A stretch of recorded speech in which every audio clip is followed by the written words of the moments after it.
शहर जबलपुर, रात 11 बजे। नर्मदा नदी ब्रिज पर एक लड़की बेहाल सी चली आ रही थी। उसके कमर तक आते बाल खुले हवा में उड़ रहे थे। खूबसूरती ऐसी कि देखने वाला मोहित हो जाए। आंखें गहरी झील की तरह काली थी। होंठ गुलाब की तरह गुलाबी थे। शायद उसकी खूबसूरती की तरह उसकी किस्मत उतनी खूबसूरत नहीं थी। उसकी आंखों में आंसू थे और वो जीवन से हार चुकी थी। वो वहीं खड़े नदी के बहते पानी को देख रही थी। इस पानी में दिख रहे अंधेरे की तरह मेरी जिंदगी भी अंधेरे से घिर चुकी है। मैंने तो सिर्फ प्यार किया था, तो मुझे इतनी बड़ी सजा क्यों मिली? मैं वैदेही हूँ। मेरे माँ बाप तो बचपन में ही मुझे छोड़कर चले गए थे। मुझे और मेरे छोटे भाई को मेरी दादी ने ही पाल पोस कर बड़ा किया। बढ़ती उम्र के साथ मुझे एक ऐसे लड़के से प्यार हुआ जो बहुत ही अमीर खानदान से था। शायद यही मेरी सबसे बड़ी गलती थी। वक्त आने पर उसने भी मेरा साथ छोड़ दिया। अब मेरे पास कुछ भी नहीं है। मेरे भाई ने अस्पताल में अपनी सांसें तोड़ दी। इकलौते पोते को अपने सामने मरते देख दादी का दिल का दौरा पड़ गया और बिहान ने मुझे अपनी जिंदगी से बाहर कर दिया। अब मेरे पास कुछ भी नहीं बचा। मेरे हाथ खाली हैं। बिहान, मैंने तो सिर्फ तुम्हें चाहा था, तो क्यों तुमने मुझे खुद से दूर कर दिया? अब मुझे इस जिंदगी से नफरत हो रही है। मैं अब खुद को नर्मदा नदी के हवाले करती हूँ। बदेई ने कुछ सेकंड तक बहते पानी को देखती रही और उसने अपनी आंखें बंद की और नदी में छलांग लगा दी। वैदेही, एक लड़का वैदेही का नाम पुकारते हुए चिल्लाया। उसने देखा वो उस वक्त अपने कमरे में था। उसने एक बुरा सपना देखा था जिसकी वजह से उसके दिल की धड़कनें तेज हो गई थी और उसे एसी में भी पसीना आ रहा था। बिहान बिरला, उम्र 22, हाइट 6 फुट, रंग गोरा, आंखें भूरे रंग की थीं। बिहान अपनी जगह से उठा और बालकनी में जाकर खड़ा हो गया। बाहर के नज़ारे को देख बिहान मन ही मन बुदबुदाया। वैदेही, काश तुमने मुझे धोखा नहीं दिया होता। काश तुम इस वक्त मेरे साथ होती। तुम्हें पता है ना कि मैं तुम्हारे बिना जी नहीं सकता। तुमने क्यों मेरे साथ ऐसा किया? मेरे प्यार में क्या कमी रह गई थी? बिहान की आंखों में आंसू थे। उसने अपने आंसुओं को पोंछा। अब नहीं, बहुत हुआ तुम्हारे लिए प्यार। अब मैं तुम्हारे बिना भी जीकर दिखाऊंगा। प्यार नहीं तो क्या हुआ, अब मैं तुमसे नफरत का रिश्ता निभाऊंगा। आज मैं सब कुछ छोड़कर जा रहा हूँ और जब मैं वापस लौटूंगा तब एक नया बिहान होगा। बिहान ने सावर लिया और तैयार हो गया। उसने अपने साथ 2 सूटकेस लिए और अपने कमरे से बाहर आ गया, जहाँ उसके पापा विकास और माँ मालिनी और उसकी छोटी बहन अनिका खड़ी थी। उसने अपने मम्मी पापा के पैर छुए और बहन के गले लगा और कार में बैठ गया। मालिनी अपने बेटे को जाता देख रो रही थी। उसे रोता देख विकास ने कहा, अब बस भी करो बिहान की माँ। तुम्हारा बेटा जंग पर नहीं जा रहा है, वो पढ़ाई और बिजनेस सीखने जा रहा है। जब वो वापस आएगा तब वो बड़ा कामयाब बिजनेसमैन में गिना जाएगा। चलो अपने बेटे को हंसते हुए विदा करो। बिहान वहां से चला गया। उसने अपनी आंखें बंद की और वो अपने अतीत की यादों में गुम हो गया। Shivraj engineering college.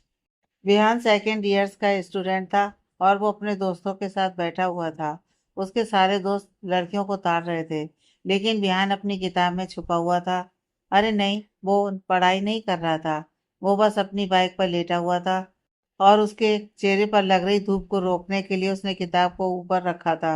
वहीं पर बैठे साजिद ने कहा, वाह यार, इस साल बहुत ही खूबसूरत लड़कियां हमारे कॉलेज में आई हैं। काश एक तो भाव दे तो मेरी तो लाइफ ही सेट हो जाए। साजिद के साथ बैठे राहुल ने कहा, वो मुझे ही देख रही है। राहुल अपने बालों को ठीक करने लगा और उस लड़की को देख मुस्कुराने लगा और उठकर उस लड़की के पास चला गया। राहुल को जाता देख भानु जोर से चिल्लाया, विहान उठ दे, राहुल लड़की का नंबर लेने जा रहा है। किताब के पीछे से विहान ने कहा, जाने दे, 3 गिनते ही उसके गाल पर एक जोरदार थप्पड़ पड़ेगा और वो रोता हुआ हमारे पास ही आएगा। साजिद और भानु ने गिनती शुरू कर दी। 1, 2, 3। 3 बोलते ही सच में राहुल का गाल लाल हो गया था। भानु ने हंसते हुए कहा, यार बिहान, तेरी सिक्स सेंस तो बहुत ही अच्छी है। बिहान ने अपने चेहरे से किताब हटाते हुए कहा, मेरी सिक्स सेंस अच्छी नहीं है, बल्कि राहुल का परफॉर्मेंस खराब है। उसे पता ही नहीं लड़की पटाते कैसे हैं। राहुल अपने गाल को सहलाते हुए वापस आ गया और उसने बिहान की बात सुन ली। उसने चिढ़ते हुए कहा, अच्छा मुझे पटाना नहीं आता तो तू ही सिखा दे। मियान ने हंसते हुए कहा, सिखा तो दूं, लेकिन मेरे लेवल की लड़की मिलनी भी तो चाहिए। तेरा क्या है, तू तो कहीं भी मुंह मार लेगा, लेकिन मेरा स्टैंडर्ड कुछ अलग है। राहुल ने भी चैलेंज देते हुए कहा, मैं दिखाता हूँ ना, एक लड़की बिल्कुल तेरे लेवल की है। वो देख वहाँ खड़ी है, उस ब्लू जीन्स और वाइट कुर्ती में। मैंने सुना है उसने टॉप किया है अपनी फील्ड में। गजब की खूबसूरत है, लेकिन किसी को भाव ही नहीं देती। उसे पटाकर दिखा तो मान लूंगा। ध्यान अपनी जगह से उठा और राहुल से पूछा, क्या नाम है उस टॉपर का? राहुल ने मुस्कुराते हुए कहा, वैदेही शर्मा। बिहान ने अपने गॉगल्स आंखों पर चढ़ाए और आगे बढ़ा। उसने वैदेही के पास जाकर एक बार मुड़कर देखा। सारे दोस्त उसे ऑल द बेस्ट कह रहे थे। उसने वैदेही के कंधे पर टेप किया। वैदेही जैसे ही मुड़ी, उसे देख बिहान की बोलती बंद हो गई। वो दोनों ही एक दूसरे की आंखों में खो गए। वो उनकी पहली मुलाकात थी, जो उसके दिल में हमेशा के लिए घर कर गई थी। किसी ने बिहान को आवाज लगाई, बिहान सर, बिहान सर। बिहान ने अपनी आंखें खोली तो देखा वो अभी अपनी कार में है और ड्राइवर उसे पुकार रहा था। बिहान सर, एयरपोर्ट आ गया। बिहान कार से उतरा और अपना सामान लेकर एयरपोर्ट के अंदर चला गया। उसकी फ्लाइट टेक ऑफ होने के लिए आधा घंटा बाकी था। पूरा वक्त उसके दिल और दिमाग में सिर्फ वैदेही का ही चेहरा घूम रहा था। वो उसे भूल नहीं पा रहा था। उस बात का गुस्सा उसके अंदर बढ़ रहा था। 5 साल बाद शहर बड़ोदरा, सिटी हॉस्पिटल। एक लड़की यहाँ से वहाँ चक्कर लगा रही थी। उसने प्रिंटेड ग्रे कलर की साड़ी पहनी हुई थी, पैरों में फ्लैट सैंडल और एक हाथ में एक बड़ा सा पर्स था और दूसरे हाथ में एक बास्केट थी। कुछ 15 मिनट बाद एक दरवाजा खुला और उसमें से एक नौजवान लड़का चेहरे पर मास्क लगाकर सफेद कोट पहने बाहर आया। उसने जैसे ही सामने उस लड़की को देखा, उसने उत्साह के साथ चिल्लाकर कहा, वैदेही, तुम आ गई। सामने खड़ी लड़की वैदेही थी। वो साड़ी में बहुत ही अलग दिख रही थी। उसने अपने बालों को कटवाकर कंधों तक छोटा कर दिया था। कानों में छोटी सी इयररिंग्स पहने हुए थे और गले में एक गोल्ड चेन थी। वैदेही ने मुस्कुराते हुए कहा, मिल गया वक्त डॉक्टर साहब को। The great doctor Shivam, city hospital के देवता। आपको खाना खाने के लिए भी छुट्टी नहीं मिलती। आप एक डॉक्टर हैं, ये तो आप जानते ही होंगे कि एक इंसान को वक्त पर खाना और वक्त पर सोना चाहिए। और आपकी जानकारी के लिए बता दूं कि डॉक्टर भी इंसान होते हैं, लेकिन नहीं, आपको तो अपनी मनमानी करनी है। वैदेही बोली जा रही थी और डॉक्टर शिवम चुपचाप सुन रहे थे। ये देख वहां पर खड़े सभी लोग उन्हें ही देख रहे थे। एक कोने में खड़ी एक नर्स ने दूसरी नर्स से कहा, अरे ये है कौन, और डॉक्टर शिवम पर इतना रोब झाड़ रही है? और डॉक्टर शिवम भी उन्हें चुपचाप सुन रहे हैं। क्या ये इनकी पत्नी है? दूसरी नर्स ने पहली वाली को चुप करवाया। अरे चुप हो जा, वो उनकी पत्नी नहीं बल्कि बेस्ट फ्रेंड है। डॉक्टर शिवम उनकी सारी बात मानते हैं। तुम अभी नहीं आई हो, इसलिए तुम्हें नहीं पता। मैं यहाँ पूरे 6 साल से हूँ और इनकी दोस्ती की मैं गवाह हूँ। कुछ 5 साल पहले की बात है। डॉक्टर शिवम वैदेही जी को इस हॉस्पिटल में लेकर आए थे। वो नदी में डूब रही थी। हमारे डॉक्टर शिवम ने उनकी जान बचाई। और तो और, जब उन्हें पता चला कि उनका इस दुनिया में कोई नहीं है, तो वो उन्हें अपने साथ अपने घर ले गए, जहाँ उनकी माँ ने उन्हें बेटी जैसा प्यार दिया और उनकी बुआ ने अपनी बेकरी में अपने साथ काम पर रखा। आज वो उस बेकरी की 40% पार्टनर है। वो दोनों नर्स आपस में बात कर ही रही थी कि तभी वैदेही वहां आ जाती है और कहती है, हेलो नर्स माया, मैं आप सबके लिए पेस्ट्री लाई हूँ, आप सब मिलकर खाइएगा। वैदेही वहां से बाहर आ गई और टैक्सी पकड़कर स्वीट बेकरी शॉप में पहुंची। उसे वहां देख रीमा जी ने कहा, आ गई तुम, शिवम ने खाना खाया? वैदेही ने अपने हाथ का बास्केट रखते हुए कहा, रीमा बुआ, वो कैसे नहीं खाते? मैंने खुद अपने सामने खड़े रहकर सारा खाना खत्म करवाया है। रीमा ने हंसते हुए कहा, इसलिए तो हम हर बार तुझे ही भेजते हैं। अब एक काम कर, बेकरी संभाल। मैं जा रही हूँ मिसेज मल्होत्रा से मिलने। वो चाहती हैं कि उनके बर्थडे पार्टी में हम ही सब कुछ करें, तो मैं उनसे सारी डिटेल्स लेकर आती हूँ। रीमा वहां से चली गई। उसके बाद वैदेही सब संभालने लगी। वहां पर 4 लोगों का स्टाफ था। उसके बाद भी वैदेही खुद वहां पर सारा काम करती थी। शाम होते ही रीमा वापस आ जाती हैं और वैदेही घर जाने के लिए तैयार होती है।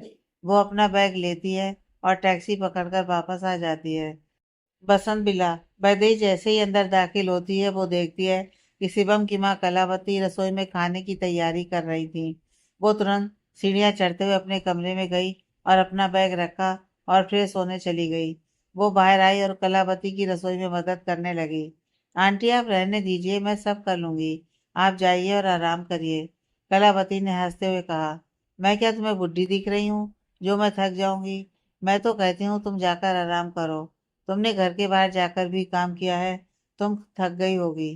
कलावती के मना करने के बाद भी वैदेही काम करती रहती है। दोनों मिलकर डिनर तैयार करते हैं और शिवम का इंतजार करने लगते हैं।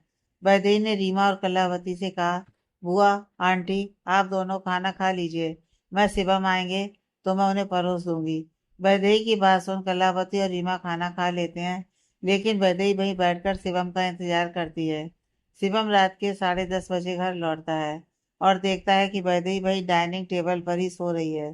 शिवम उसके पास जाकर उसे उठाता है। वैदेही, वैदेही उठो, यहाँ क्यों सो रही हो? शिवम की आवाज लगाने पर वैदेही तुरंत उठ जाती है और कहती है, आप आ गए, चलिए खाना खा लीजिए। शिवम ने वैदेही से पूछा, तुमने खाना खाया? वैदेही ने प्लेट में खाना रखते हुए कहा, चलो साथ में खाते हैं। शिवम वहां पर बैठ गया और उसने वैदेही को हैरानी से देखा। वेदिका, ये सब क्या है? मुझे ये पसंद नहीं है कि तुम रात को देर तक मेरे लिए जागो। मैं कोई बच्चा नहीं हूँ, मुझे भूख लगेगी तो अपने हाथ से मैं खा लूंगा। वैदेही ने मुस्कुराते हुए कहा, हाँ बाबा, आगे से मैं नहीं जाऊंगी। एक बार आप शादी कर ले, उसके बाद मैं हमेशा के लिए यहाँ से चली जाऊंगी। उसके बाद आपको कभी परेशान नहीं करूंगी।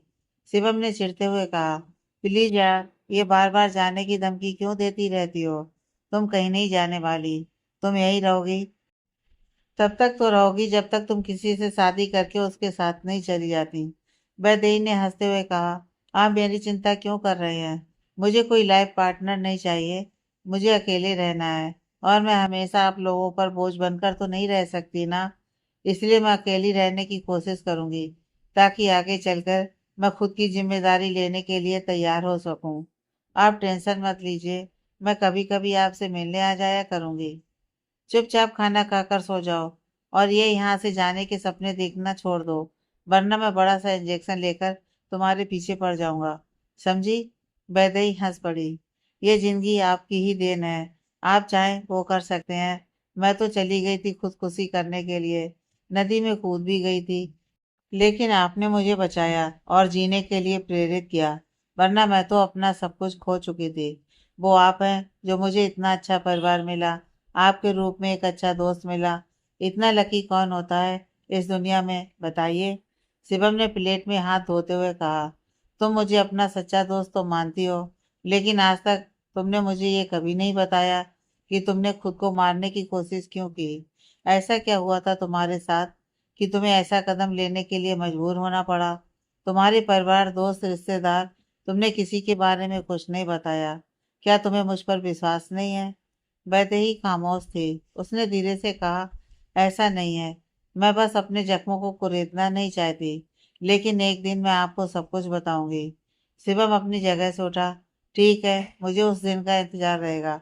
अभी के लिए गुड नाइट। सुबह की पहली किरण के साथ वैदेही जाग चुकी थी। वो शावर लेकर जल्दी से तैयार हो गई और सबके लिए नाश्ता भी तैयार कर दिया। हर कोई अपने अपने काम के लिए जाने के लिए तैयार हो गए। शिवम ने अपनी माँ को बाय कहा और वेदिका और रीमा को बेकरी छोड़ा और वहां से हॉस्पिटल के लिए चला गया। हॉस्पिटल में पहुंचते ही शिवम के केबिन के बाहर लाइन लगी हुई थी। वो दोपहर तक अपने पेशेंट को देखने में ही बिजी रहा। उसे न खाने का होश था न पीने का। जब सारे पेशेंट वहां से चले गए तब उसने चैन की सांस ली। तभी उसके दरवाजे पर एक दस्तक हुई और उसने अपनी आंखें बंद करते हुए कहा, कम इन। दो जोड़ी पैर अंदर की ओर चले आए।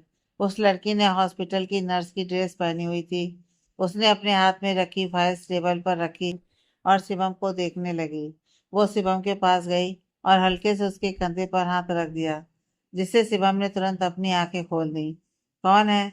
शिवम ने तुरंत उस लड़की का हाथ पकड़ा और अपनी ओर खींचा। शिवम ने हैरानी से कहा, अनिका, तुम यहाँ?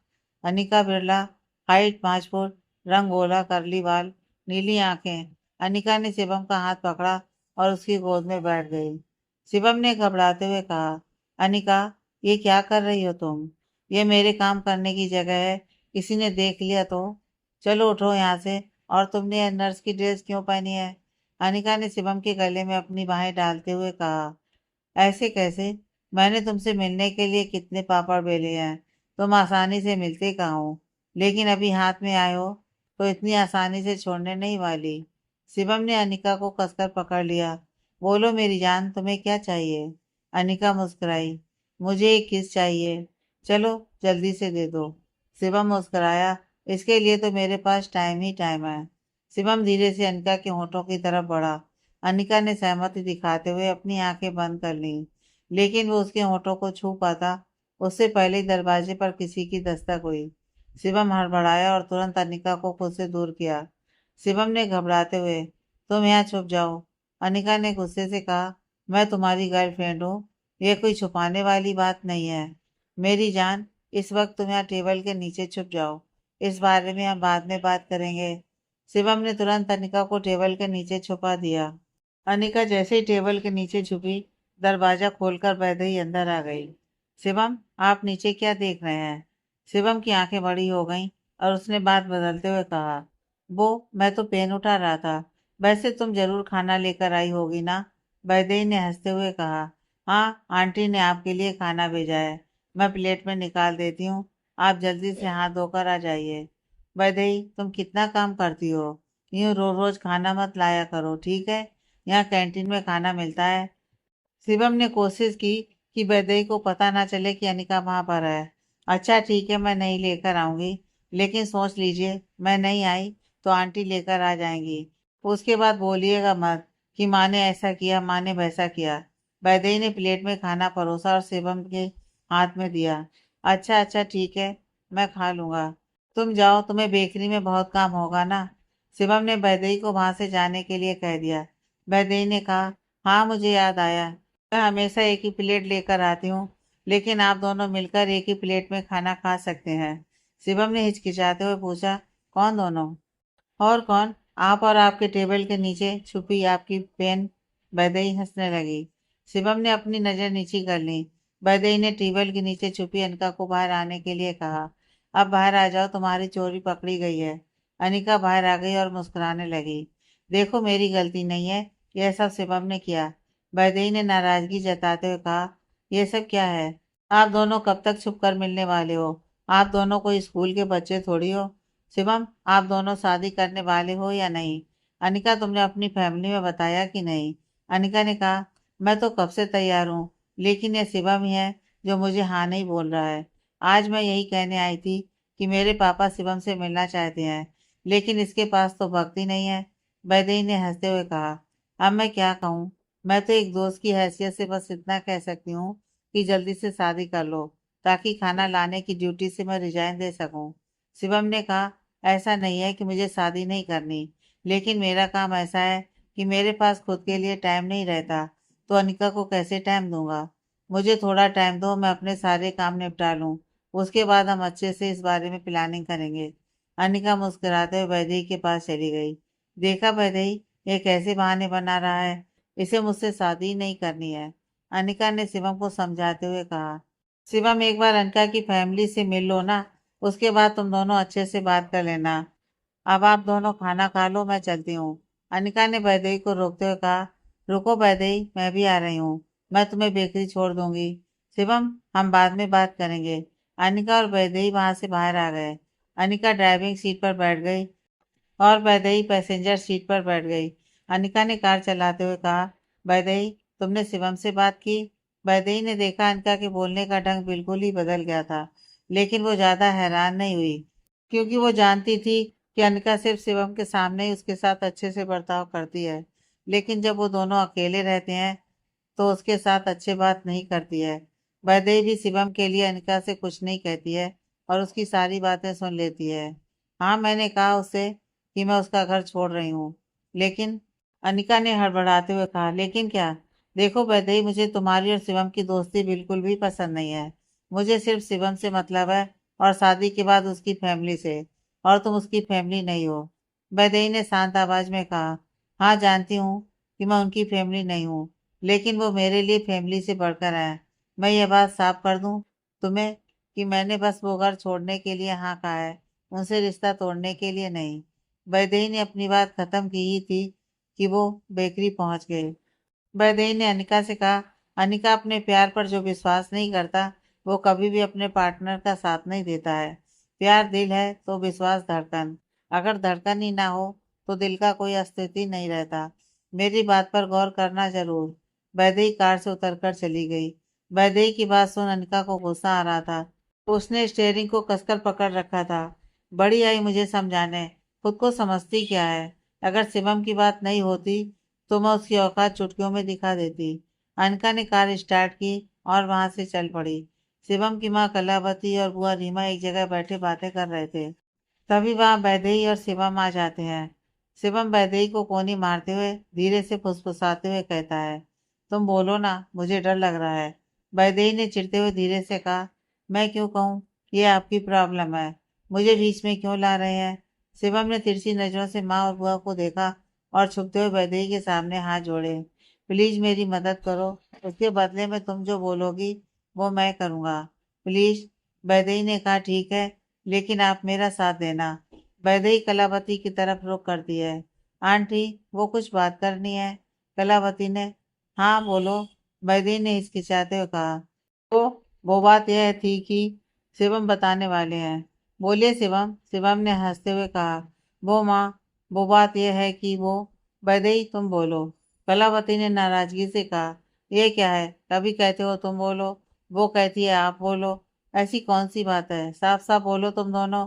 वैदेही, तुम बताओ क्या बात है। वैदेही ने लड़खड़ाती जबान से कहने की कोशिश की, आंटी ये शादी की बात है। रीमा और कलावती ने खुश होते हुए कहा, आखिरकार तुम दोनों शादी के लिए तैयार हो ही गए। वैदेही ने चौंकते हुए कहा, क्या? नहीं आंटी, ये आप क्या बोल रही हैं, ऐसा कुछ नहीं है। कलावती उदास हो गई। अच्छा, तो मेरा सपना फिर से टूट गया। चलो कोई बात नहीं, बोलो किसकी शादी की बात हो रही है।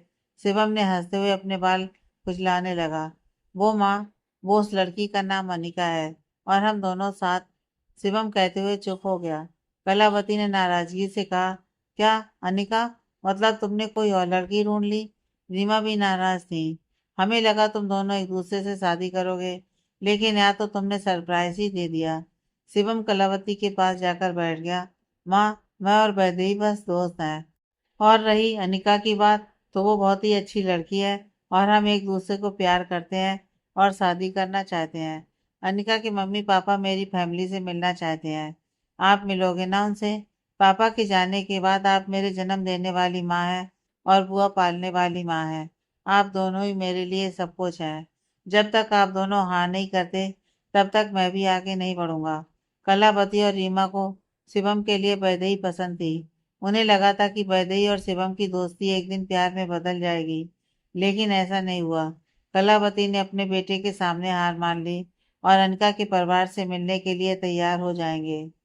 कलावती ने प्यार से शिवम के सर पर हाथ फेरते हुए कहा, ठीक है, जिसमें तेरी खुशी है उसमें हमारी खुशी है। बोलो कब मिलने जाना है। शिवम ने उत्साह के साथ कहा, परसों शाम 4 बजे। वैदेही तुरंत किचन से मिठाई लेकर आई। चलो खुशी के मौके पर मुंह मीठा हो जाए। वैदेही ने सबका मुंह मीठा करवाया। उसने सबसे कहा, मैं एक बहुत ही अच्छा केक तैयार करूंगी, आप लोग वहां जाएंगे तो लेकर जाइएगा, मैं सारी तैयारियां कर दूंगी। शिवम ने हैरानी से पूछा, तुम्हारा मतलब क्या है, तुम हमारे साथ नहीं चलोगी क्या। वैदेही ने हिचकिचाते हुए कहा, वो बात यह है कि परसों मुझे एक क्लाइंट से मिलने जाना है। एक बिजनेस पार्टी के लिए ऑर्डर मिला है और ये बहुत ही ज्यादा इम्पोर्टेंट है। शिवम ने नाराजगी जताई, मुझसे भी ज्यादा इम्पोर्टेंट है वो। मैं कुछ नहीं जानता, तुम भी हमारे साथ आ रही हो। वैदेही शिवम को समझाने की कोशिश करने लगी, देखिए, आप लोग तो वहां जाकर सिर्फ बातें ही करेंगे, वहां मेरा क्या काम। और अगर मैं वहां गई तो मेरा और बुआ का बहुत नुकसान हो जाएगा। क्या तुम यही चाहते हो कि हमारा नुकसान हो जाए। नहीं, मैं ऐसा नहीं चाहता। अच्छा ठीक है, मैं इस बार कुछ नहीं कहूँगा, लेकिन अगली बार पहले से ऐसे काम मत लेना। शिवम के कहने पर वेदिका हंसने लगी। हाँ हाँ, आप जैसा कहें वैसा ही होगा। 2 दिन बाद शिवम अपनी बुआ और माँ के साथ अनिका के घर पहुंचे, जहाँ अनिका के मम्मी मालिनी, पापा विकास ने उनका स्वागत किया। ये परिवार बिहान का परिवार था जो वैदेही से प्यार करता था। इस बात से अनजान वैदेही शिवम और अनिका को मिलाने के लिए सब कुछ कर रही थी। इधर शिवम अपने परिवार के साथ बैठा था और अनिका अपने परिवार के साथ। कलावती ने मुस्कुराते हुए कहा, भाई साहब, हमें हमारे बेटे की पसंद बहुत पसंद है। अगर आप कहें तो हम रिश्ता पक्का समझें। विकास ने अपनी बेटी की तरफ एक नजर डाली। अनका बहुत ही खुश थी। उसे खुश देख विकास ने कहा, बहन जी, शिवम बहुत ही अच्छा लड़का है और हमें भी बहुत पसंद है। हमें भी ये रिश्ता मंजूर है। कलावती अपने साथ जो मिठाई लाई थी उसे खाकर सबने मुंह मीठा किया और रिश्ता पक्का कर दिया। कलावती ने विकास से कहा, भाई साहब, अब बच्चे भी यही चाहते हैं तो हमें देर नहीं करनी चाहिए। हम एक अच्छा मुहूर्त निकाल कर सगाई करवा देते हैं। क्या कहते हैं आप? हमें कोई एतराज नहीं है, लेकिन सगाई के लिए हमें थोड़ा वक्त चाहिए। वो क्या है कि मेरा बड़ा बेटा अमेरिका में है। मैंने उससे बात पहले ही कर दी है। हम चाहते हैं कि अनिका की खुशी में वो भी शामिल हो। क्या हम उसके आने तक रुक सकते हैं? कलावती ने हंसते हुए कहा, हाँ, क्यों नहीं। हमें क्या एतराज हो सकता है। मैं तो कहती हूँ जब वो आ जाए तो आप सब मिलकर हमारे घर पधारें। वहीं बैठकर हम अच्छा सा मुहूर्त निकाल कर सगाई का समारोह रख देंगे। विकास ने उत्साह के साथ कहा, हाँ, हम ऐसा ही करेंगे। सबने मिलकर वहां खाना खाया और कलावती ने अनिका से बहुत सारी बातें की। रात होने से पहले वो घर वापस आ गए। अनिका और शिवम का रिश्ता जुड़ चुका था। दोनों ही बहुत खुश थे। अब बस इंतजार था बयान के लौटने का। वैदेही अपने काम में इतना बिजी थी कि उसने अनिका के परिवार के बारे में ना कभी पूछा और न कभी जानने की कोशिश की। एक महीना बीत चुका था। सब लोग अपने अपने काम में बिजी हो चुके थे। शिवम लैपटॉप पर अपना जरूरी काम कर रहा था। तभी उसके मोबाइल की रिंग बजती है। वो देखता है कि वो अनिका का कॉल है। उसने जैसे ही वो आंसर किया, अनिका जोर से चिल्लाई। आ शिवम ने घबराते हुए पूछा, क्या हुआ? तुम चिल्ला क्यों रही हो? अनिका अपने कमरे में अपने बेड पर जोर जोर से उछल रही थी। मैं कल आ रही हूँ। मेरे भाई तुमसे मिलना चाहते हैं। तुम तैयार रहना, ठीक है? तुम्हें कुछ भी करके उन्हें इम्प्रेस करना है। उनके सामने ज्यादा बोलना मत। उन्हें ये बिल्कुल भी पसंद नहीं है। ज्यादा ओवर एक्टिंग मत करना। ज्यादा हंसना भी मत। उन्हें वो भी पसंद नहीं है। हॉस्पिटल से छुट्टी ले लेना। सब कुछ परफेक्ट होना चाहिए, ठीक है? शिवम ने तुरंत अपना लैपटॉप साइड में रख दिया। Relax, okay. तुमने मुझे क्या डराने के लिए कॉल किया है? चलो अब एक गहरी सांस लो और उसे धीरे से छोड़ो। शिवम के कहने पर अनिका ने वैसा ही किया। तुम टेंशन मत लो, यहाँ सब ठीक है। ज्यादा नर्वस होने की जरूरत नहीं है। अनिका शांत हो गई। जान, मुझे कुछ भी करके तुमसे शादी करनी है और मैं नहीं चाहती कि भाई नाराज हो और हमें मना कर दें। वैसे तो भाई बहुत अच्छे हैं, मुझसे प्यार भी करते हैं, लेकिन जब से वो अमेरिका से वापस लौटे हैं तब से वो बहुत बदल गए हैं। वो पहले की तरह मुस्कुराते नहीं हैं और ज्यादातर गुस्से में ही रहते हैं। पता नहीं वो किस बात पर नाराज हो जाएं। शिवम ने धीमी आवाज में कहा, वो जैसे भी हो, लेकिन सबसे पहले वो भाई हैं तुम्हारे। वो तुमसे प्यार करते हैं। वो तुम्हारी खुशी पहले देखेंगे। और रही मेरी बात, तो मुझ में ऐसी कोई कमी नहीं है जो कोई मुझे रिजेक्ट कर सके। अनिका ने हंसते हुए कहा, ज्यादा खुद पर इतराने की जरूरत नहीं है। इतने ज्यादा भी हैंडसम नहीं हो तुम। अच्छा, तुम मेरे सामने आओगी तब मुझे यही बात बताना, तब मैं देखता हूँ कि तुम मुझसे कैसे बचती हो। शिवम जोर जोर से हंसने लगा। शिवम ने कॉल कट कर दिया और सबको चिल्लाकर बुलाने लगा। कहाँ है सब? यहाँ पर आ जाओ। माँ, बुआ, वैदेही। शिवम को चिल्लाता सुन सब लोग अपना अपना काम छोड़कर भागे भागे उसके पास आए। कलापति घबराते हुए पूछने लगी, क्या हुआ? इतना चिल्ला क्यों रहा है? शिवम ने उत्साह के साथ कहा, माँ, वो अनिका की फैमिली कल यहाँ आ रही है। रीमा ने खुश होते हुए कहा, चलो, उन्हें वक्त तो मिला अपनी बेटी के बारे में सोचने के लिए। बुआ, आप ऐसा क्यों कह रही हैं? उसका भाई भी तो इम्पोर्टेंट है ना। माँ, मैं उनके आने के लिए तैयारी कर देता हूँ। वैदेही, मेरी मदद कर दो। वैदेही ने धीमी आवाज में कहा। वो शिवम, आप गुस्सा मत होना। वो बात यह है कि वैदेही बोलते हुए चुप हो गई। शिवम ने हैरानी से पूछा, वैदेही, क्या बात है? तुम ऐसे बुदबुदा क्यों रही हो? जो भी है साफ साफ कहो। वैदेही मन ही मन बुदबुदाई। मैं शिवम को नहीं बता सकती कि अनिका ने मुझे पहले ही फोन करके बता दिया था और यहाँ रुकने के लिए मना किया था। मुझे कुछ और बहाना बनाना होगा। शिवम ने फिर पूछा, वैदेही, बोलो, क्या बात है? वैदेही हंस पड़ी। आप टेंशन मत लीजिए, कोई बड़ी बात नहीं है। मैं आपकी पूरी मदद करूंगी, लेकिन वो मैं कल यहाँ रुक नहीं पाऊंगी। मुझे बहुत ही इंपॉर्टेंट काम है। मुझे पहले पता होता तो मैं पोस्टपोन कर देती, लेकिन अब ये इम्पॉसिबल है। मुझे जाना ही होगा। शिवम वैदेही से नाराज हो गया। वैदेही, तुम हर बार ऐसे ही करती हो, लेकिन इस बार नहीं। मैं अनिका को कॉल करके कह देता हूँ कि वो एक दिन छोड़कर आए। शिवम अनिका को कॉल कर ही रहा था कि वैदेही ने उसे रोक दिया। रुकिए शिवम, ये क्या कर रहे हैं? यहाँ मैं इम्पोर्टेंट नहीं हूँ, अनिका है। आप मेरी वजह से उन्हें मना कैसे कर सकते हैं? और वैसे भी वो अब फैमिली हैं, हम तो कभी भी मिल सकते हैं। कलावती ने शिवम से कहा। वैदेही ठीक कह रही है, हम ऐसे उन्हें आने से रोक नहीं सकते। वैदेही ने शिवम की नाराजगी दूर करने के लिए कहा। शिवम, मैं रात 8-9 बजे तक आ जाऊंगी। शिवम और भी नाराज हो गया। क्या, इतना लेट तक तो वो चले भी जाएंगे? शिवम नाराज होकर अपने कमरे में चला गया। वैदेही भी उदास हो गई। उसे देख कलावती ने कहा। वैदेही, तुम उदास मत हो, वो तुमसे ज्यादा देर तक नाराज नहीं रह सकता। अगले दिन वैदेही ने अनिका के परिवार के आने से पहले सारी तैयारियां कर दी थी और उनके आने से पहले ही वो घर से चली गई थी, क्योंकि पहले तो उसका कोई प्लान नहीं था। लेकिन अनिका ने जब उसे वहां रुकने से मना कर दिया तो उसने उनके हिसाब से एक मीटिंग अटेंड करने चली गई। वैदेही जिस मीटिंग में गई थी वो एक बहुत बड़े 5 स्टार होटल में थी, जहाँ रेस्टोरेंट में वैदेही के केक को पसंद किया जाता था। वहाँ बहुत सारे सेब थे जो बड़ोदरा शहर में फेमस थे। वैदेही इतनी जानी मानी हस्ती नहीं थी, लेकिन वहाँ पर जितने भी लोग थे सब उसे पसंद करते थे। इधर अनिका और उसके मम्मी पापा शिवम के घर आ चुके थे।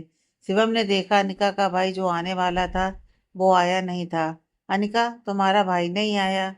वो बात यह है कि यहाँ पर आते ही भाई को एक जरूरी काम आ गया।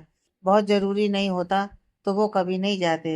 उन्हें एड्रेस पता है, वो यहाँ आ जाएंगे। कलावती ने हंसते हुए कहा। कोई बात नहीं, वो आ जाएंगे, तब हम मिल लेंगे।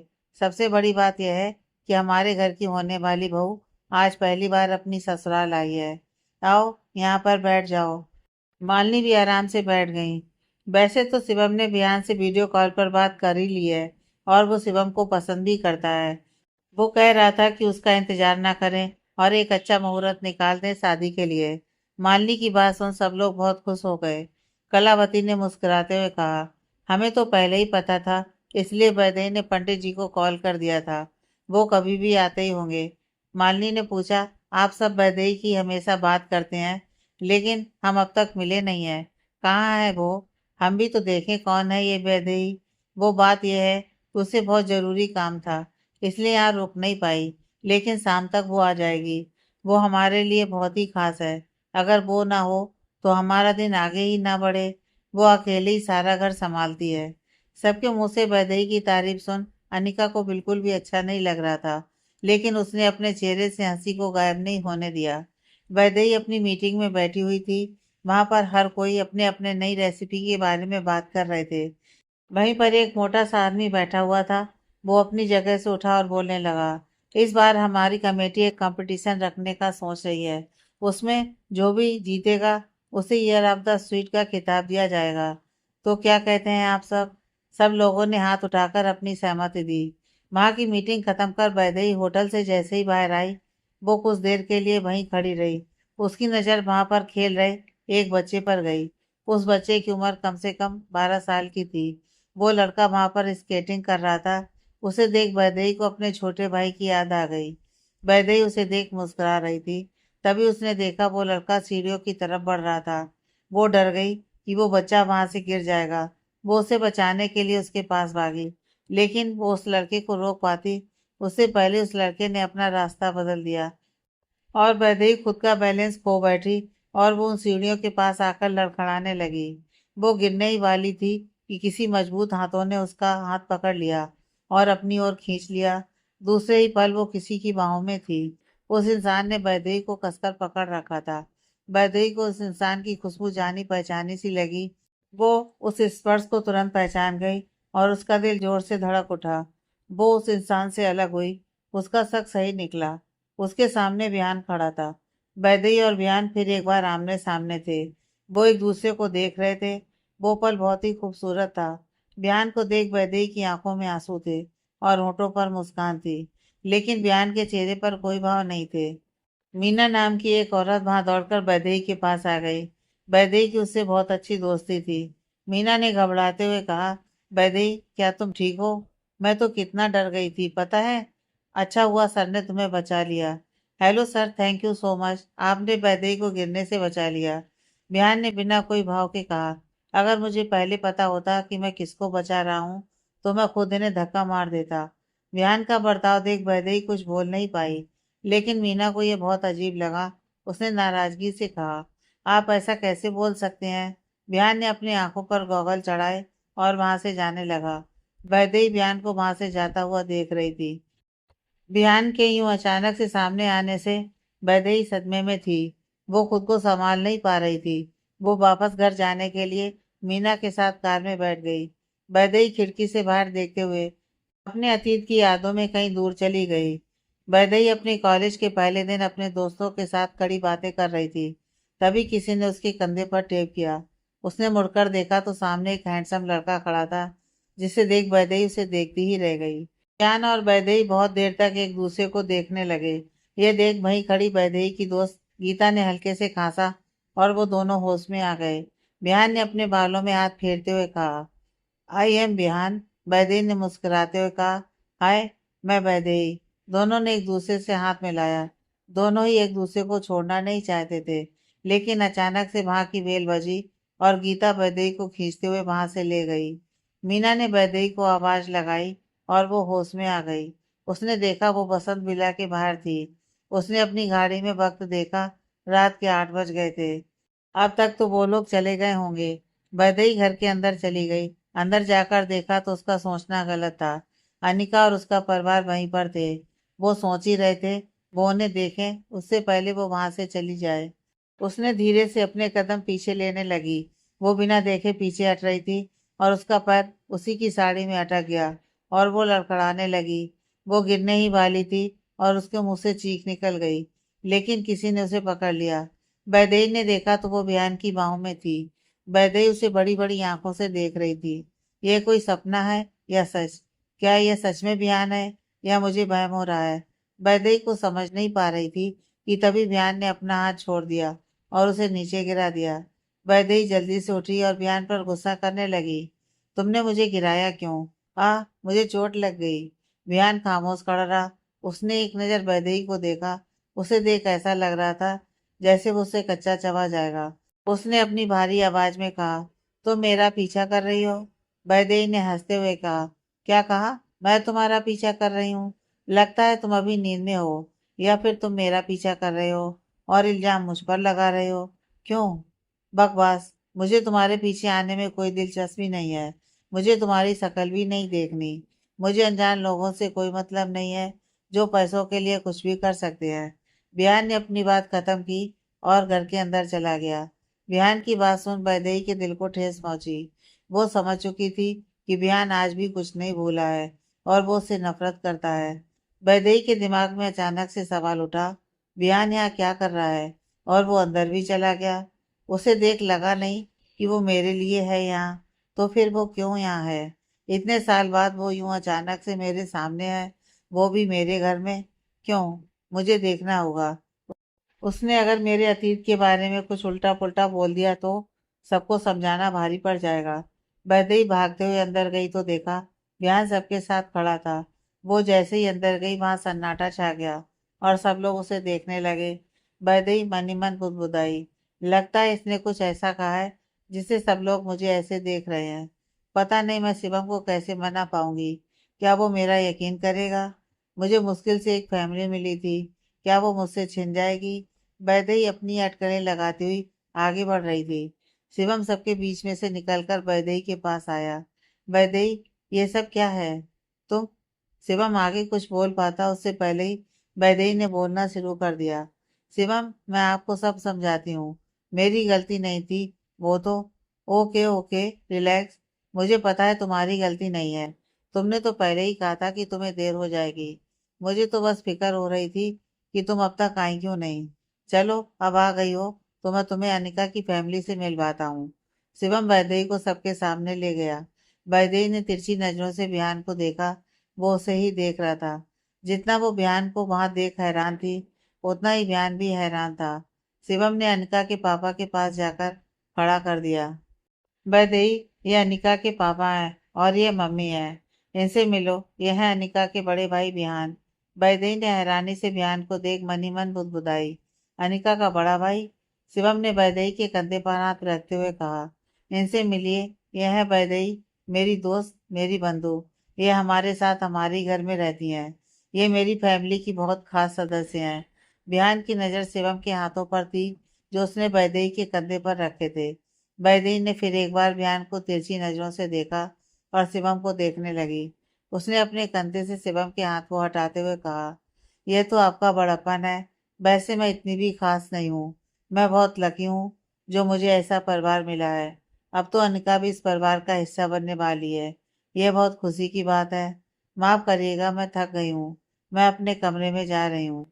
शिवम ने हंसते हुए कहा, हाँ तुम जाओ और आराम करो।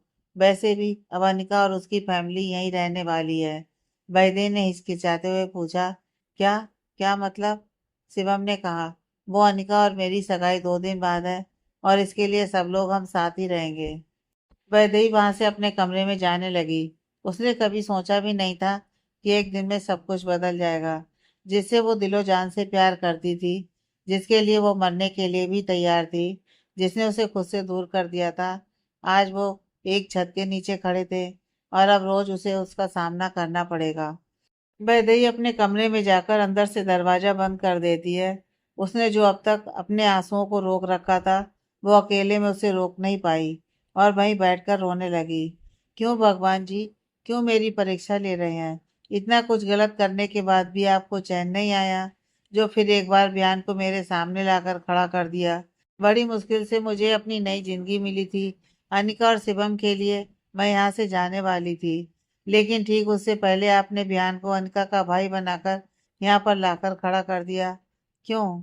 वैदेही ने अपने आंसू पोंछे। नहीं वैदेही, तुम हार नहीं मान सकती। वो अनिका का भाई है तो क्या हो गया? अब उससे मेरा कोई लेना देना नहीं है। उस वक्त उसने मुझे ठुकरा दिया था, जब सबसे ज्यादा मुझे उसकी जरूरत थी। मुझे फंसाया गया था, लेकिन तुमने मुझ पर विश्वास नहीं किया और मुझे अपनी जिंदगी से निकाल दिया। उस वक्त तुम मेरी आखिरी उम्मीद थे, एक आखिरी वजह थी मेरे जीने की, लेकिन तुमने मुझसे वो भी छीन ली। अब मेरा बयान से कोई नाता नहीं है। वो मेरे लिए एक अनजान है। यही तुम्हारे लिए सही होगा। अनिका और शिवम की शादी के बाद मैं ये घर छोड़ दूंगी और बयान भी यहाँ से चला जाएगा। उसके बाद सब पहले जैसा हो जाएगा। वैदेही ने सावर लिया और सो गई, लेकिन बयान की वजह से उसकी नींद उड़ चुकी थी। उसने अपना मोबाइल और लैपटॉप उठाया और कमरे से निकलकर लॉबी में जाकर बैठ गई, जहाँ बाहर से बहुत ही अच्छी हवा आ रही थी। वो अपने लैपटॉप पर काम करने लगी। वो पूरी कोशिश कर रही थी कि उसे बयान के वहां होने से कोई फर्क ना पड़े, इसलिए वो अपना पूरा ध्यान अपने काम पर लगा रही थी। वैदेही को काम करते हुए कब नींद आ गई, उसे पता ही नहीं चला। वो गहरी नींद में थी, तब वहां पर बयान आ जाता है। वैदेही की वजह से उसे भी वहां पर नींद नहीं आ रही थी। बयान ने वैदेही को वहां पर सोते हुए देख लिया।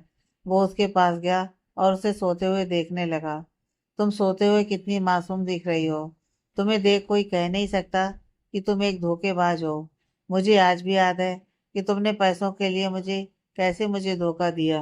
मैंने तो तुम्हें दिल से चाहा था, लेकिन तुमने मुझे पैसों के लिए मुझे धोखा दिया और मेरे ही दोस्त के साथ। मुझे तो कहते हुए भी शर्म आ रही है, और आज यहाँ पर सुकून की नींद सो रही हो। मुझे बस तुमसे नफरत है, और जैसे मैंने दिल से प्यार किया था, अब मैं दिल से नफरत भी करूंगा। कोई इत्तेफाक या किस्मत थी कि आज हम एक बार फिर आमने सामने आए, लेकिन तुम मेरे लिए मर चुकी हो। बिहान वहां से उठकर चला गया। उसके जाते ही बैदी नींद से उठ गई।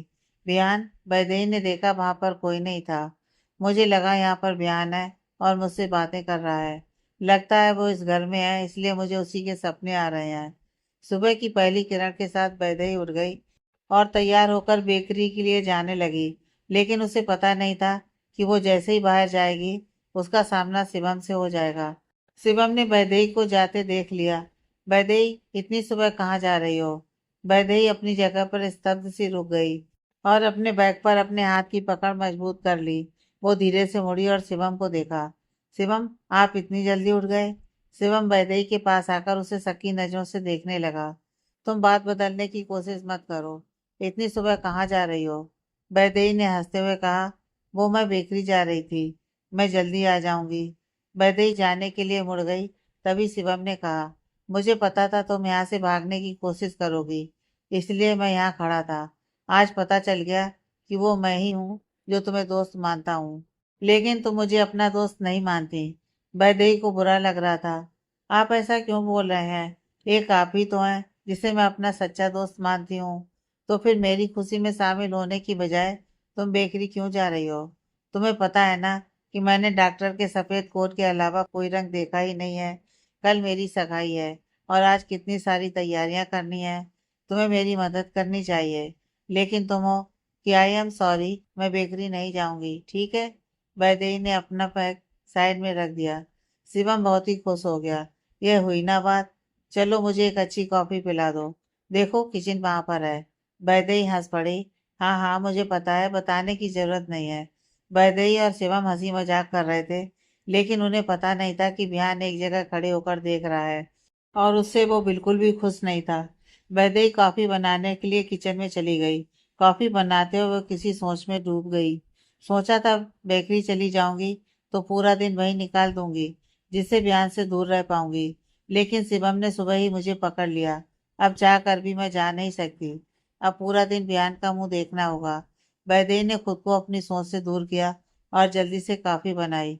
वो लेकर बाहर जा ही रही थी कि उसके सामने बिहान आकर खड़ा हो गया और उसने वैदेही के हाथ से कॉफी का मग ले लिया। वैदेही ने नाराजगी से उसे देखा। ये कॉफी तुम्हारे लिए नहीं है, वो शिवम की कॉफी है। विहान ने शांत भाव से कहा। उसके लिए अनिका है, वो बना देगी। अनिका भी मेहमान है। और रही कॉफी की बात, तो शिवम को मेरे हाथ की पसंद है। तुम कहो तो मैं तुम्हारे लिए दूसरी बना दूं, स्पेशल जहर डालकर। विवान ने अपने होठों के कोनों को एक तरफ उठाते हुए खिल्ली उड़ाई। धोखा तो खा ही चुके हैं, अब जहर से क्या डरना? तुम। वैदेही ने गुस्से में उंगली दिखाई, लेकिन वो आगे कुछ कह पाती उससे पहले वहां शिवम आ जाता है। वैदेही, मेरी कॉफी कहाँ है? और कितनी देर? शिवम ने देखा बयान वहीं खड़ा था। शिवम को वहां आते देख वैदेही चुप हो गई और अपना हाथ नीचे कर दिया। शिवम ने वैदेही को और एक बार पूछा, वैदेही मेरी कॉफी? वैदेही ने गुस्से से बयान को घूर कर देखा और शिवम को कहा, खुद ही बना लो, मुझे बहुत काम है। वैदेही गुस्से में वहां से चली गई। यह देख शिवम हैरान रह गया। अरे, इसे क्या हो गया? विहान ने हंसते हुए कहा, आई एम सॉरी। वो तुम्हारी कॉफी मैंने ले ली और मैंने कह दिया कि ये थोड़ी कड़वी है, तो उन्हें बुरा लग गया। शिवम हंस पड़ा। एक्चुअली वो ऐसी ही है, उसे मजाक पसंद नहीं है। विहान ने देखा शिवम वैदेही की तरफ ज्यादा झुका हुआ है। उसने कहा, तुम बहुत अच्छे से जानते हो एक दूसरे को, बहुत गहरी दोस्ती लगती है। हाँ, ऐसा तुम कह सकते हो। हमें एक दूसरे का ख्याल रखना पसंद है। शिवम हंसते हुए वहां से चला गया। वैदेही और शिवम की दोस्ती देख विहान को बिल्कुल भी अच्छा महसूस नहीं हुआ। उसका क्या कारण? छोटी बहन के लिए फिक्र थी या वैदेही के लिए अपने दिल में छुपा प्यार? वो ये खुद भी नहीं जानता था। सब लोग सगाई की अंगूठी और बाकी चीजों के लिए शॉपिंग करने जाने के लिए तैयार हो गए। शिवम ने अपनी कार निकाली और उसकी कार के पीछे की सीट पर रीमा और कलावती बैठ गई।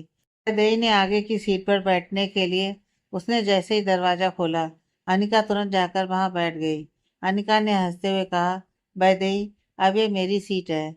शिवम ने अनिका को कहा, अनु तुम अपने भाई के साथ आओ। वैदेही भी हमारे साथ आ रही है। वो कैसे आएगी? अनिका ने बेबी फेस दिखाते हुए कहा, लेकिन मुझे तुम्हारे साथ आना है। वैदेही ने हंसते हुए कहा, कोई बात नहीं, आप लोग जाओ, मैं पीछे से आ जाऊंगी। अनिका के मम्मी पापा के पास उनकी खुद की कार थी और बियान के पास भी उसकी खुद की कार थी। अनिका के मम्मी पापा पहले ही वहां से निकल गए थे। अब वैदेही के पास बियान के साथ जाने के अलावा कोई और रास्ता नहीं था। लेकिन वैदेही बियान के साथ नहीं जाना चाहती थी, इसलिए वो टैक्सी लेने के लिए बाहर जाने लगी। लेकिन बियान उसके पास कार लेकर खड़ा हो गया।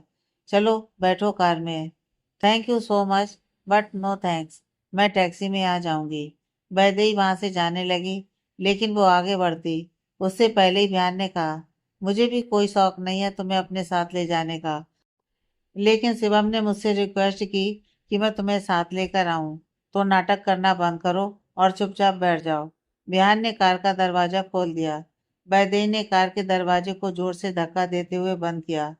मिस्टर विहान, मुझे आपका यह एहसान नहीं चाहिए, आप जा सकते हैं, मैं खुद आ जाऊंगी। वैदेही का ऐसा एटीट्यूड देख विहान को गुस्सा आ गया और वो उसे वहीं छोड़कर आगे बढ़ गया। वैदेही को टैक्सी मिलने में थोड़ी दिक्कत हुई, लेकिन 15 मिनट बाद एक टैक्सी रुक गई। वो जल्दी से उसमें बैठी और फैशन मॉल पहुंच गई। उसने देखा सब लोग पहले ही वहां पर खड़े थे। शिवम और वैदेही के लिए बयान के अंदर पनप रही गलत फहमियाँ। कैसे कम होगी उनकी ये दूरियां, जानने के लिए पढ़ते रहिए नेक्स्ट पार्ट।